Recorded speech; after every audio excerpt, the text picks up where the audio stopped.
How Emotions Are Made: The Secret Life of the Brain by Lisa Feldman Barrett.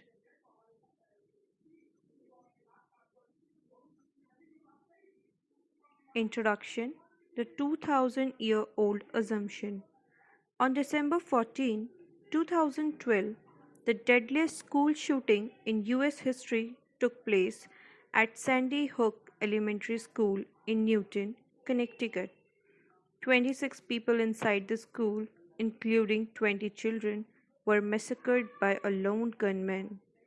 Several weeks after this horror, I watched the governor of Connecticut, Daniel Malloy, give his annual State of the State speech on television.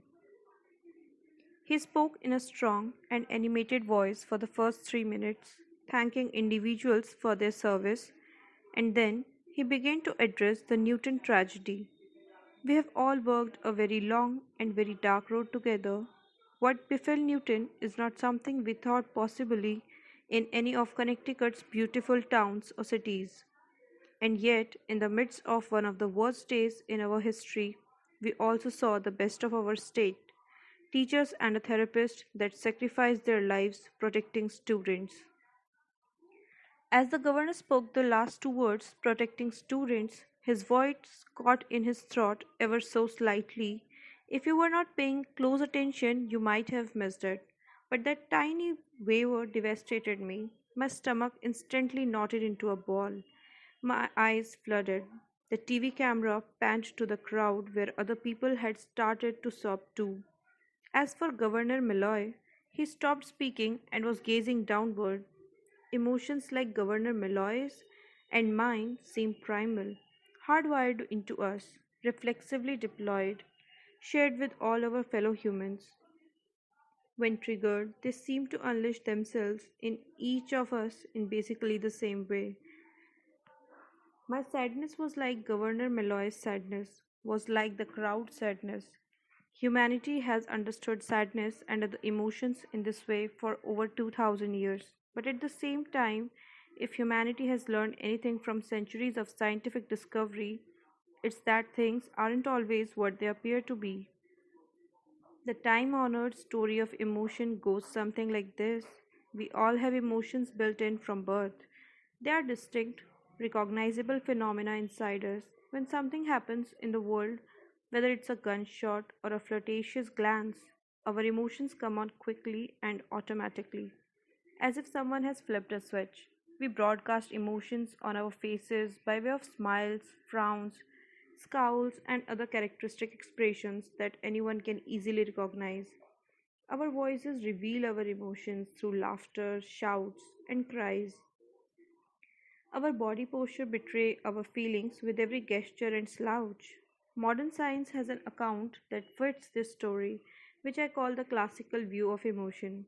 According to this view, the waver in Governor Malloy's voice launched a chain reaction that began in my brain. A particular set of neurons, call it the sadness circuit, leaped into action and caused my face and body to respond in a certain, specific way. My brow furrowed, I frowned, my shoulders stooped, and I cried. This proposed circuit also triggered physical changes inside my body, causing my heart rate and breathing to speed up, my sweat glands to activate, and my blood vessels to constrict. This collection of movements on the inside and outside of my body are said to be like a fingerprint that uniquely identifies sadness, much like your own fingerprints uniquely identify you. The classical view of emotion holds that we have many such emotion circuits in our brains, and each is said to cause a distinct set of changes. That is a fingerprint. Perhaps an annoying coworker triggers your anger neurons, so your blood pressure rises, you scowl, yell, and feel the heat of fury. Or an alarming news story triggers your fear neurons, so your heart races, you freeze, and feel a flash of dread. Because we experience anger, happiness, surprise, and other emotions as clear and identifiable states of being, it seems reasonable to assume that each emotion has a defining underlying pattern in the brain and body. Our emotions, according to the classical view, are artifacts of evolution, having long ago been advantageous for survival and are now a fixed component of our biological nature. As such, they are universal. People of every age, in every culture, in every part of the world should experience sadness more or less as you do, and more or less as did our hominin ancestors who roamed the African savanna a million years ago. I say more or less because no one believes that faces, bodies, and brain activity look exactly the same each time someone is sad. Your heart rate and breathing and blood flow won't always change by the same amount.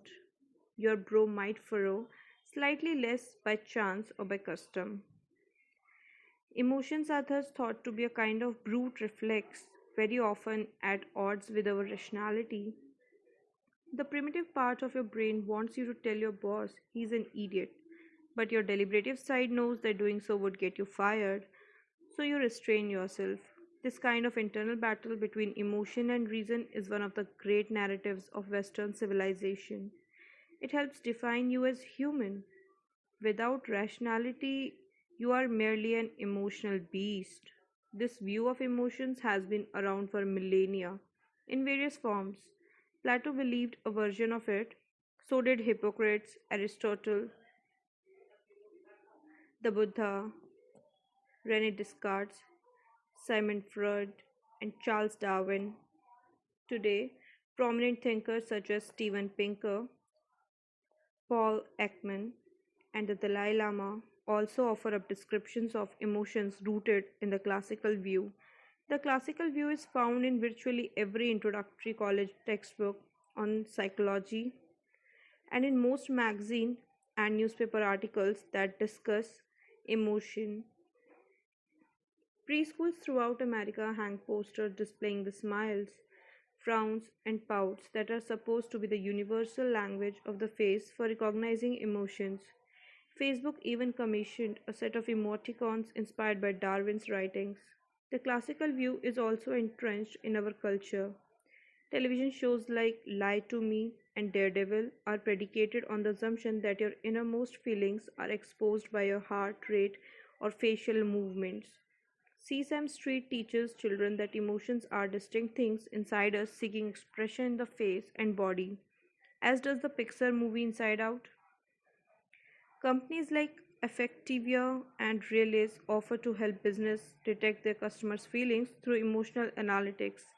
In the NBA draft, the Milwaukee Bucks evaluate a player's psychological character and personality issues and assess team chemistry from facial expressions. And for several decades, the US Federal Bureau of Investigation based some of its advanced agent training on the classical view. More significantly, the classical view of emotion is embedded in our social institutions. The American legal system assumes that emotions are part of an inherent animal nature and cause us to perform foolish and even violent acts unless we control them with our rational thoughts. In medicine, researchers study the health effects of anger, supposing that there is a single pattern of changes in the body that goes by that name. People suffering from a variety of mental illnesses, including children and adults diagnosed with autism spectrum disorder, are taught how to recognize facial configurations for specific emotions, ostensibly to help them communicate and relate to others. And yet, despite the distinguished intellectual pedigree of the classical view of emotion, and despite its immense influence in our culture and society, there is abundant scientific evidence that this view cannot possibly be true. Even after a century of effort, scientific research has not revealed a consistent physical fingerprint for even a single emotion. When scientists attach electrodes to a person's face and measure how facial muscles actually move during the experience of an emotion, they find tremendous variety, not uniformity. They find the same variety, the same absence of fingerprints when they study the body and the brain. You can experience anger with or without a spike in blood pressure. You can experience fear with or without an amygdala, the brain region historically tagged as the home of fear. To be sure, hundreds of experiments offer some evidence for the classical view, but hundreds more cast that evidence into doubt. The only reasonable scientific conclusion, in my opinion, is that emotions are not what we typically think they are. So, what are they really?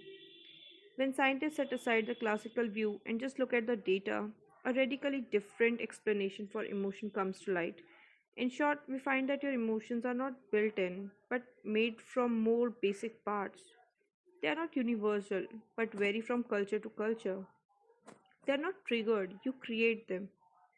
They emerge as a combination of the physical properties of your body, a flexible brain that wires itself to whatever environment it develops in, and your culture and upbringing, which provides that environment. Emotions are real, but not in the objective sense that molecules or neurons are real.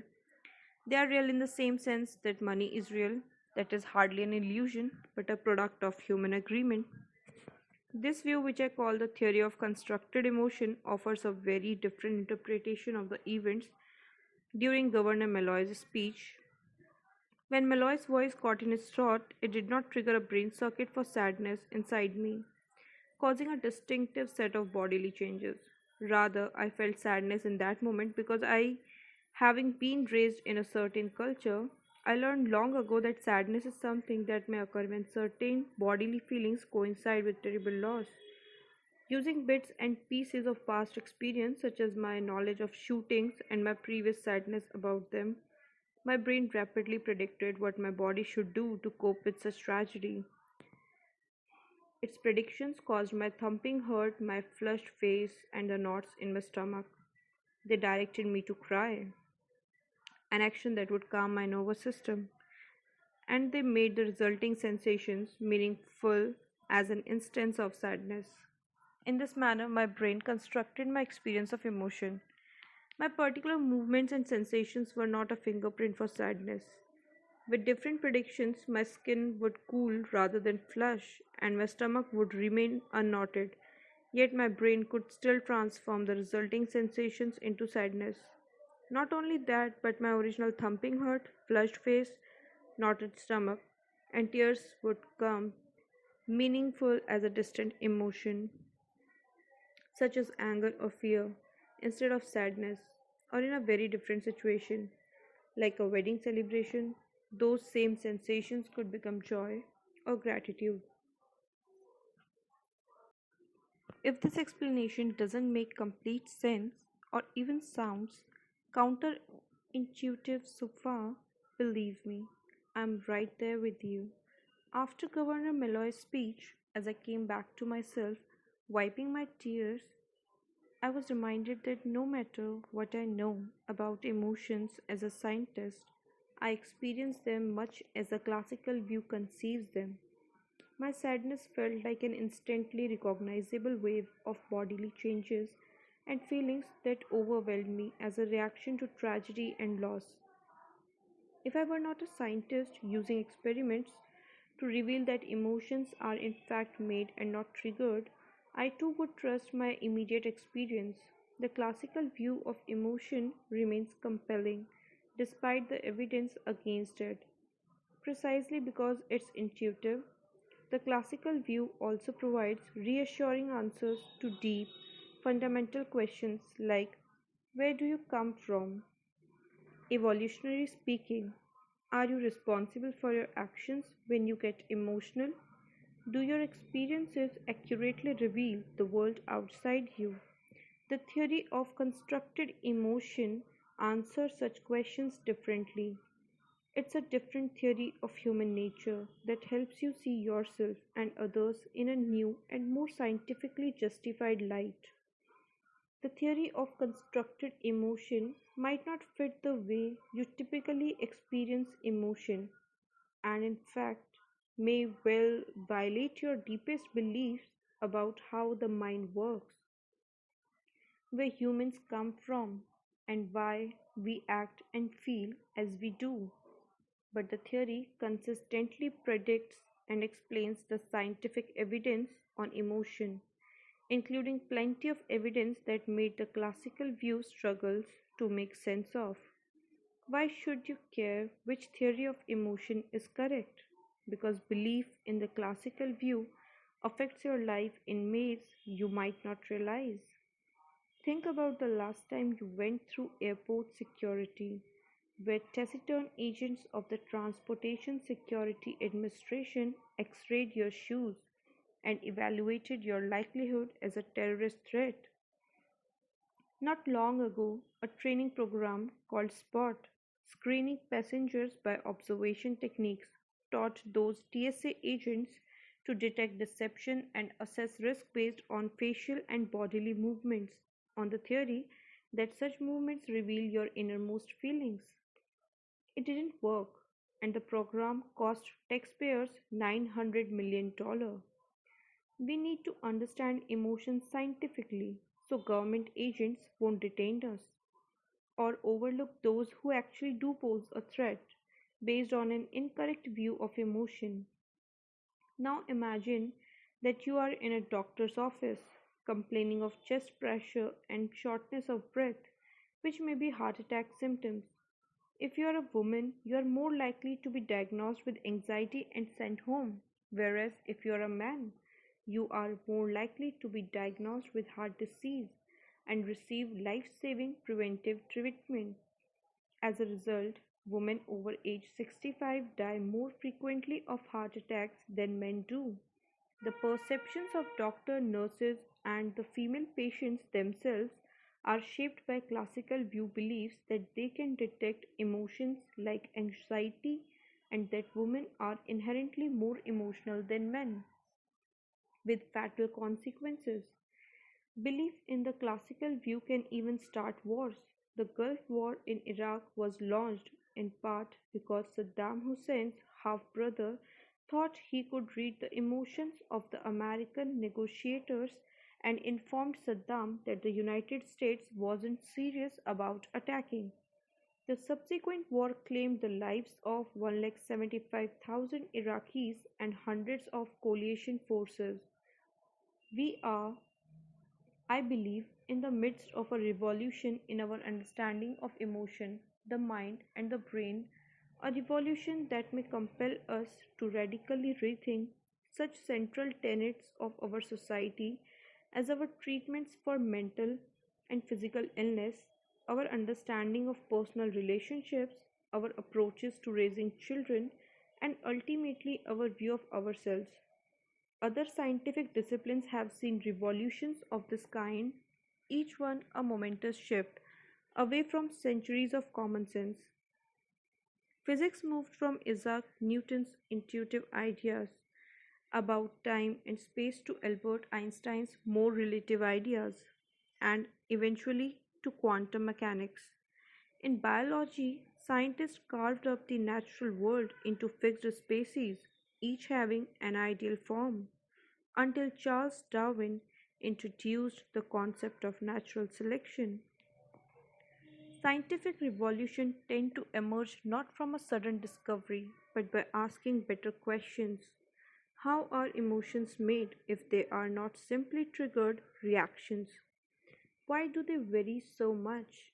And why have we believed for so long that they have distinctive fingerprints? These questions, in and of themselves, can be delightfully interesting to ponder. But taking pleasure in the unknown is more than just a scientific indulgence. It's a part of the spirit of adventure that makes us human. In the pages that follow, I invite you to share that adventure with me. Chapter 1 to 3 introduce the new science of emotion, how psychology, neuroscience, and related disciplines are moving away from the search for emotion fingerprints and instead asking how emotions are constructed.